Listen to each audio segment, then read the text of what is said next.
there, and welcome to the Animag podcast.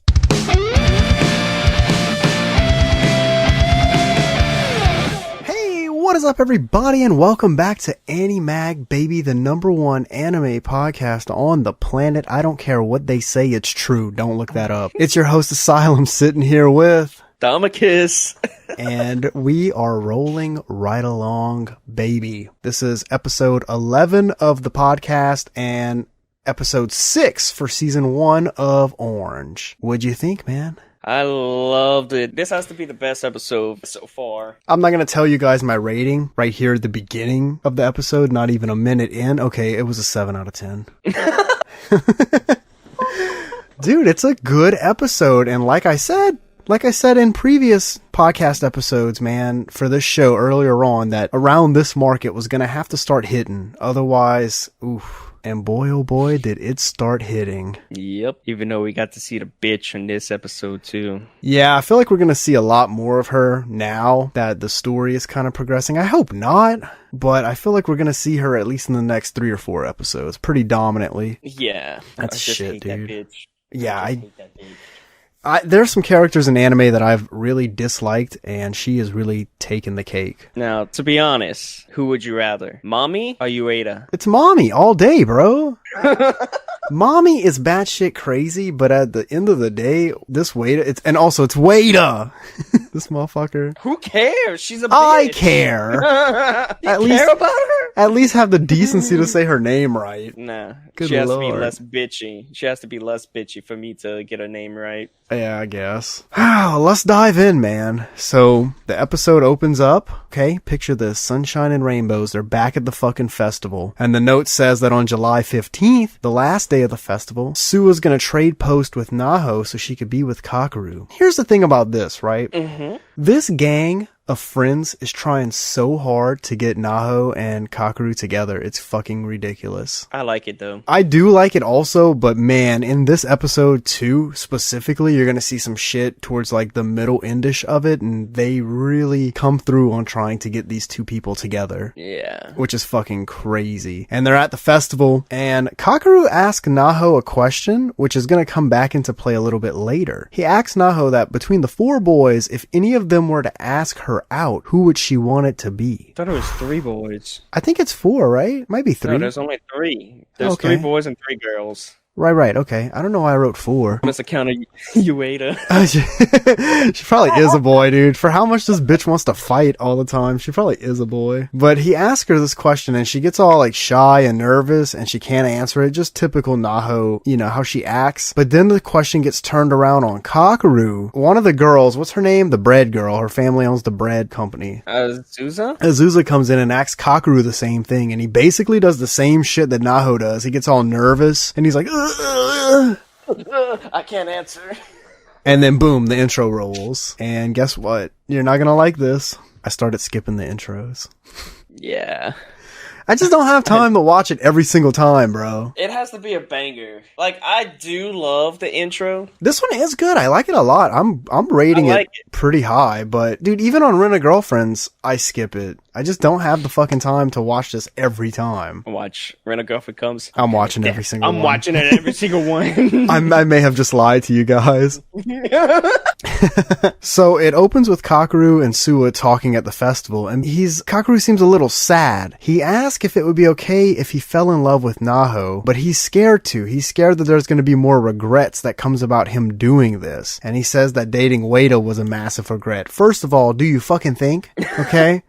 She's a bitch and she's ugly, alright? I ain't trying to be mean, but fuck it. And second off, I understand he's consistently asking Souah, like, oh, can I fucking like Naho, or can I talk to her? Can I hang with her? He's doing this out of respect for his bro, but at a certain point, it's like, just go for it, bro. He told you at least 3 times by this point, yeah, sure. Just do it. Stop being a puss, man. But he doesn't want to have regrets. I understand that too, but like, sometimes you just gotta shoot your fucking shot, man. You just gotta shoot it. So, again, this is another one of those episodes where Naho's thinking about the letter, and in this one, she's really thinking about trying her best to not fail the letter yet again. And Kakeru asks where she wants to watch the fireworks, and she says the pool. The letter wound up saying that that's exactly where they would watch the fireworks. So things are flowing good so far in this episode in terms of her doing what the letter needs her to do, which is good. That's a good sign. Very good sign. Episode's rolling right along. Wada wins the stupid Mrs. Elia contest. Which we see, apparently there was a fucking guy in the Mrs. Beauty pageant. Or yes, there was. Hey, it's 2022. The show came out in like what, 2018? 2016, I think. It's 2016. There could be a guy dressed up as a girl and try to win the Mrs. Elia if they want to. And also, this was a beauty contest, right? Yeah. How the fuck did Wada win? Exactly. Was Waiter this is the not hot that fucking... dude? Not that hot. Is this the hottest girl that this town has to fucking offer? To me, I felt like that contest was like the most bitchiest. Rigged. She paid her way to the top. And then Hagida got last place for the guys with only one vote. And he wanted to shoot for 0. He wanted nothing. We seen that Azusa was the only person that voted for him. and then Souah's like, man, they should just get together.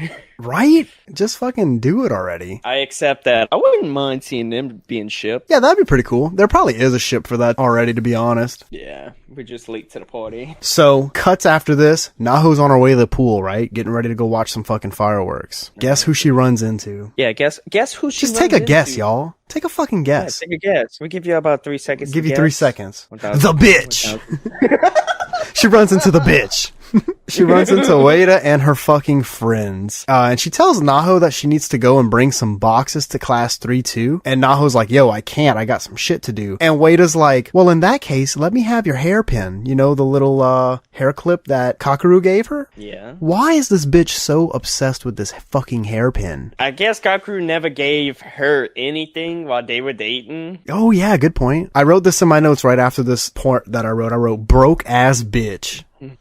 Broke Can't- ass bitch. Can't go to the store and buy your own hairpin. You gotta try and steal Naho's every turn, every chance you get. And naturally, Naho didn't want to give up her hairpin, so she's like, fine, I'll bring the fucking boxes, in hopes that she would make it back to the pool in time to see the fireworks. But this was all a plan by Wada, so Wada could try and get to Kakeru. But guess what? Guess the fuck what, man? Good guy Souah, our fucking boy, saves the day again. Wada gets up to like the pool entry, and Souah's like, you know the pool is closed, so I'm gonna have to turn you around. so they go, also, if you were looking for Kakeru, he's not in there. And she was like, well, I Hagida. wasn't. Yeah, was like, Hagida fucking came up with this plan. Hagida goes, if you're looking for Kakeru, he's not at the pool. And then she's like, I wasn't even looking for Kakeru. And then he goes, well, that's funny because he was looking for you. And she's like, what the fuck? Oh my god. And they're like, yeah, he's at the boys soccer club. She hauls ass, right? Yep. This is another one of those scenes where like the gang is coming in clutch to try to make this relationship happen. Ooh, I like it. So they cuts to Naho. She's going up the stairs and she like starts to see some of the fireworks happening and she's like, oh no. And she runs into her 2 girlfriends and they're like, dude,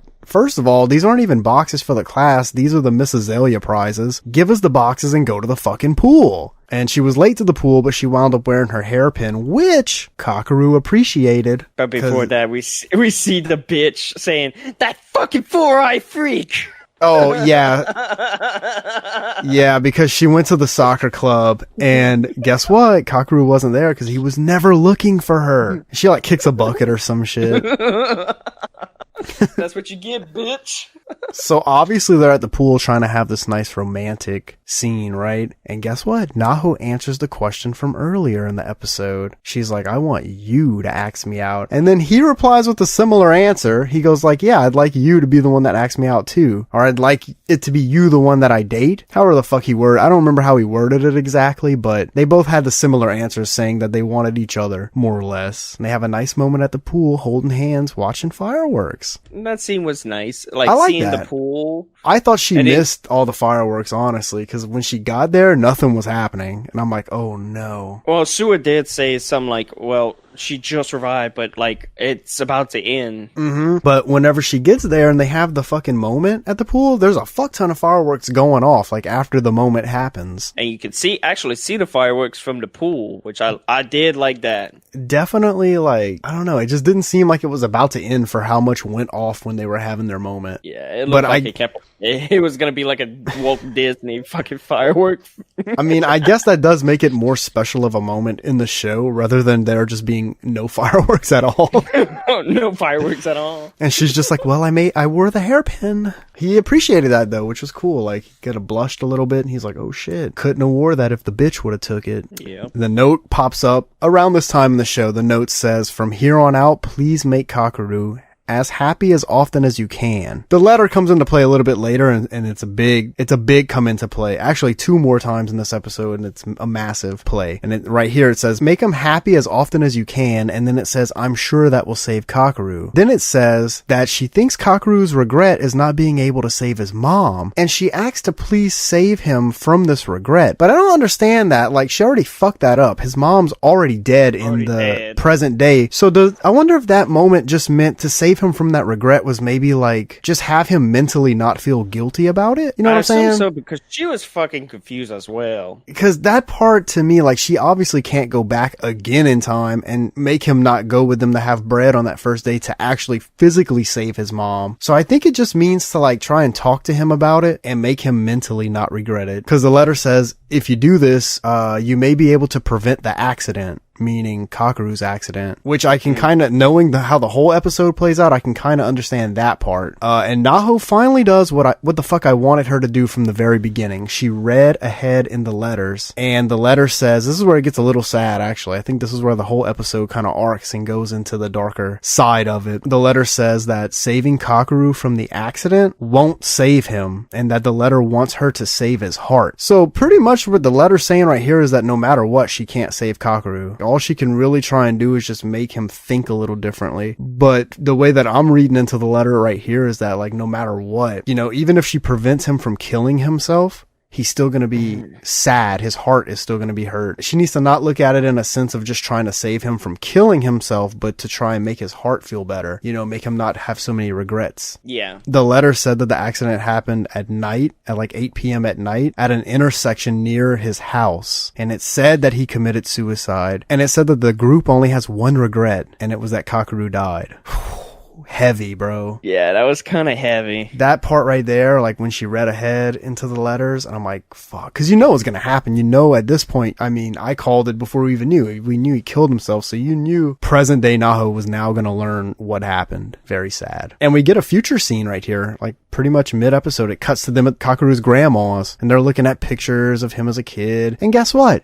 They're sitting at a table, right? Yeah. With his grandma, and someone just straight up goes, was it really an accident? Bro! I'm trying to figure out who it was. I think it was Souah. It was one of the guys. I couldn't really see whose mouth was moving, but it was definitely one of the guys that starts it. And he's like, was it really an accident? And then one of the girls is like, yeah, we need to know what happened. And then the grandma's like, okay, y'all want to throw some smoke at me? Slides them, get ready for this, Kakeru's suicide letter to her.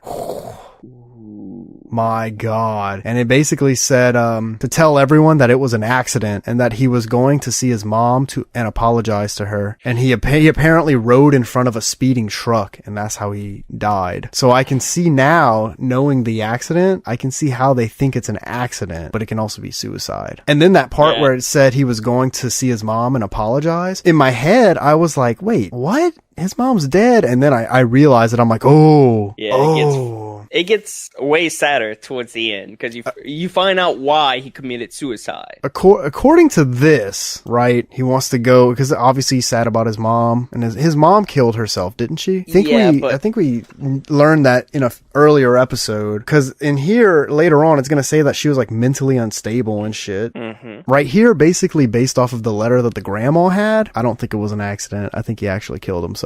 Well, there's a reason why he killed himself. Yeah, he's sad. Yeah. It says it right there. He's going to see his mom and apologize to her. I know that, but he finds something that causes him to... Oh, okay. So something in a future episode, maybe. Yes. I don't want to say too much. Okay, yeah, don't spoil it too much, but... It is very fucking sad. Just give us a little cock tease, you know? That's all we needed. We don't need you to spoil it, but just a little something. So, cut back to present day, right? The note is starting to say stuff like, ask Kakeru about his mom and try to keep him from choosing death. And it says to take on his burdens to save his heart. Okay. So they're gonna go to like, I guess this is another festival, but not like a festival where they have to work at. I don't remember what it was called. I do not remember either. Basically, it's just a festival in the town, right? Everybody kind of like dresses up and goes, and there's like vendors and shit. And guess what? Magically, the whole fucking gang is gonna be late and not show up to the thing that they're at. And it basically puts Kakeru and Naho on a date. And it was a plan, because guess what? The gang's actually over there. They're just like, haha, no, the plan is working fine. Now it's an actual date for them.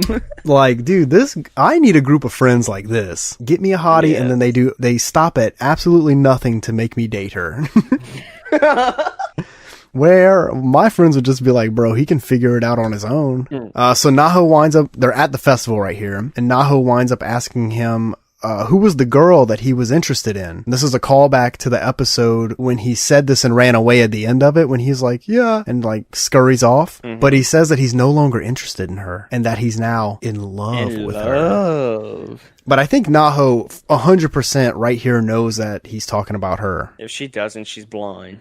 I mean, they had the whole pool scene. She's got to know that this is her that he's referring to. And not long after this, they go to this little prayer thing, and Naho says that she wished for him to be happy or something like that, or wished for his happiness. And he says he didn't wish for anything, but instead he talked to his mom. And then she tries to ask like, oh, well, what message did you send to your mom? And he's like, well, that's a secret, which I honestly kind of thought was a little rude. You don't ask somebody what they prayed for. Yeah. You know, for all the religious people that might listen, you don't, like, if someone says some prayers and you're like, all right, what was in your prayers? It's not necessarily something you do. I thought that was a little rude of her, but I understand she's really trying to not fail the letter. And the letter says to ask about his mom, and he obviously said he was trying to talk to her right there. So she's just trying to do what the letter said to do. Yeah, so she doesn't have another freaking regret. Exactly. And guess what? We're at the part of the episode where things just get really fucking sad. Yeah.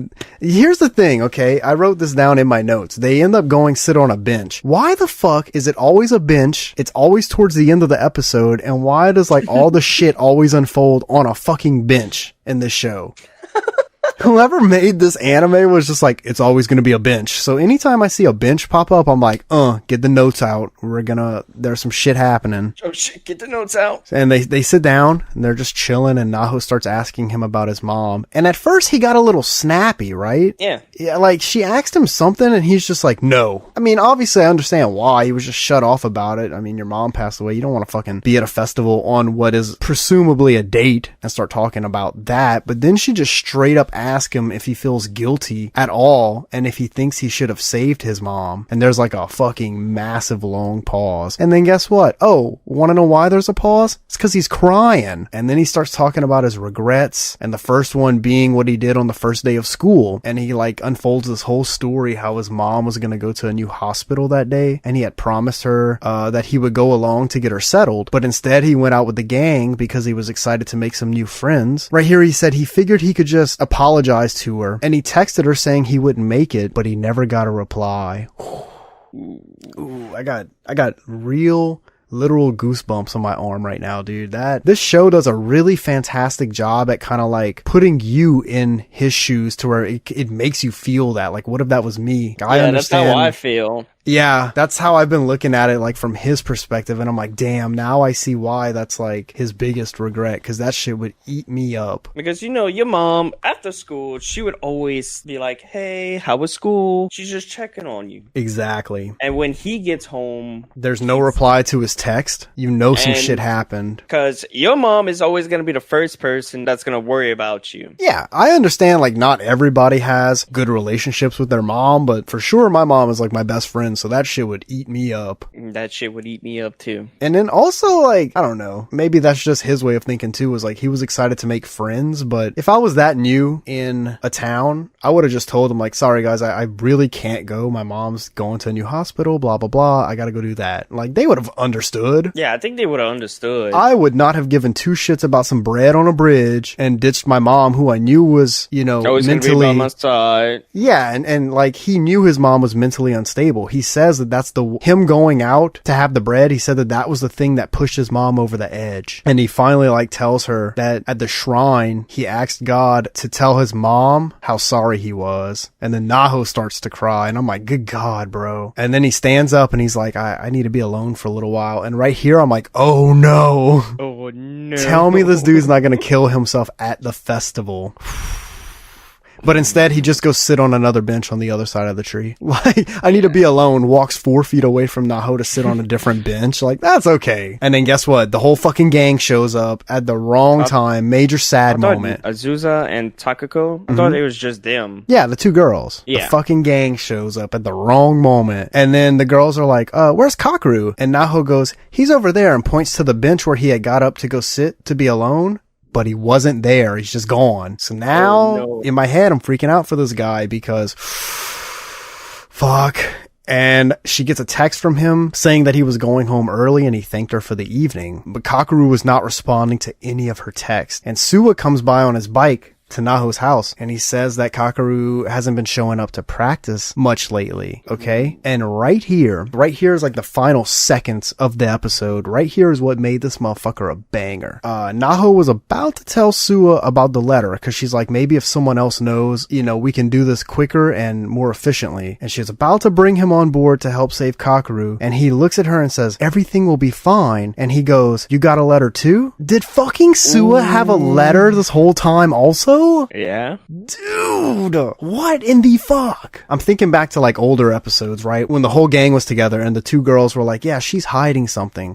Do you think Souah knew at this moment that Naho had a letter also and that's what she was hiding? Probably. How long did this motherfucker know that Naho also had a letter is what I want to know. When he read his letter and started seeing that shit was changing, oh, he was probably like... True. Because remember when Naho didn't give him his lunch and she walks away and then Souah was right there and she was like, this is not in the letter. Right. That's a good point. And then I was going to ask you, I was like, did you catch something? And you was like, yeah, nah. Also, maybe like just seeing her, remember when she brought the towel for him because he forgot his umbrella? Maybe Souah also knows about all that shit. So then he's seeing her bring a towel or say things that the letter's saying to say, and he's just like, oh shit, okay, she has one. But I don't understand why he wouldn't just, at the moment that he realized it, be like, oh shit, and then hit her up and be like, hey, Naho, I got a letter also. You know what I'm saying? Like, more brains on the scene is better for the situation. Yes. But this episode, woof, I am seeing a steep incline as to how good these episodes are starting to get. I rated this shit a 7 out of 10. 7 out of 10. Yeah, that's the highest so far. Fun to watch, easy to watch, and when the shit unfolded, it really unfolded. I'm gonna go with 7 out of 10 as well. Ooh, fuck yeah. Because, like... It was good. It was like, not great. Ending, it could be a lot better. But that ending, though... That ending, 110%, made me want to immediately watch the next episode and just write notes on it right then and there.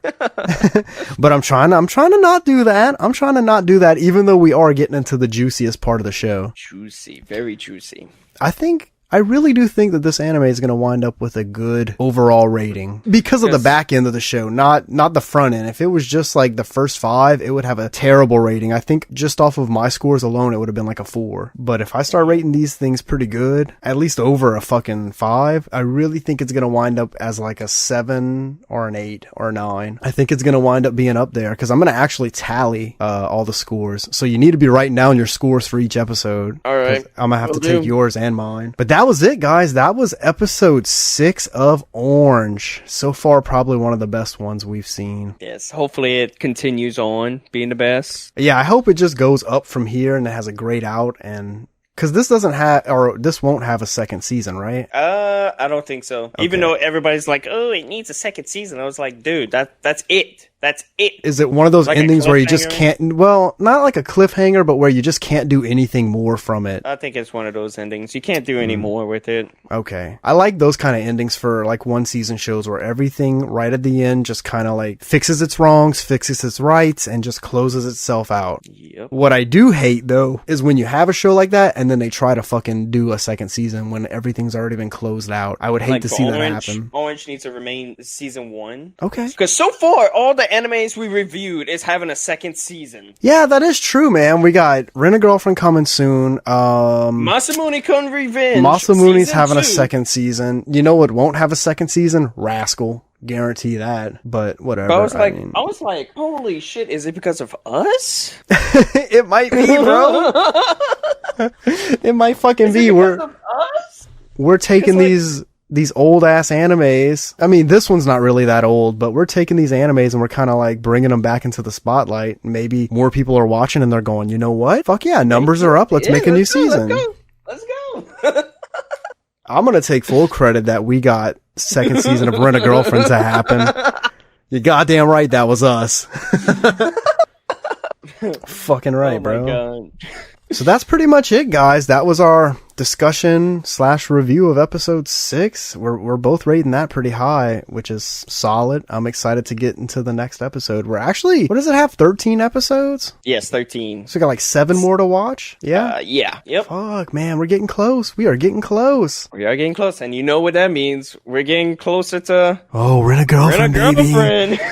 As much as I'm starting to like become invested in Orange now and I'm getting excited about it because the story's starting to move, in the back of my head, I'm just like, get through this so we can start Rent a Girlfriend. Yeah, it gives us something to because we're doing 2 seasons back to back. We're doing Orange and then we're doing season 2 Rent a Girlfriend pretty much back to back. We'll have maybe a week of off time in between them. That's a lot, bro. That's a hefty schedule for a few months straight. It's just that Rent a Girlfriend is going to move slower since... Yeah, we absolutely will not be able to get ahead on Rent a Girlfriend because it's just going to be weekly and we have to wait to watch it when it comes out, which is kind of shit, but also a little exciting. Because it's like, if I cave, if I want to know bad enough what happened in Orange, I'm just going to go fucking watch it, but won't be able to do that with Rent a Girlfriend. I'm going to be sitting on pins and needles all week. Pins and needles. So that's pretty much it, guys.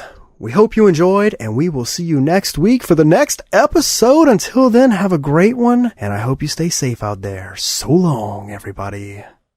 And sayonara. Thank you for listening. Be sure to visit our website at www.animag.org. See you next time.